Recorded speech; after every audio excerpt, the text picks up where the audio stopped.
লোক বউ এমন আছে, নিজের বাবা মা নিজের ভাই বোনের জন্য যদি স্বামী খরচ করে বলে অসুবিধা নেই, অথচ স্বামী যদি তার নিজের ভাই বোনের জন্য একটু কিছু করে, অনেক বউ আছে মন খারাপ করে।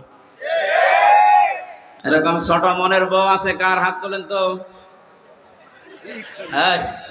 না না, আমি হাসির খোরাকি দেই। এই দুইজন হাত তুলেছে বিয়ে না করি, আমি জানি বিবাহিত মানুষ হাত তুলবে না, কারণ এটা কিন্তু ভিডিও হচ্ছে, ও দেখবে যে আমার বাড়িওয়ালা হাত তুলেছে কিনা। না, আপনি উদার হন। কি করবেন আপনি? তো আপনি 50 বছর পরে দুনিয়ায় থাকবেন না।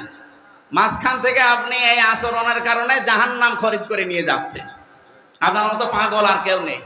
আপনার এই সম্পত্তি পড়ে থাকবে, মাঝখান থেকে আপনি জাহান্নামে হয়ে যাচ্ছেন। অথচ নবীজি বলেন, কোন স্ত্রী যদি চায় যে আমার স্বামী বেশি দিন বেঁচে থাক, আমার স্বামীর সম্মান মর্যাদা টাকা পয়সা আরো বেড়ে যাক, সেজন্য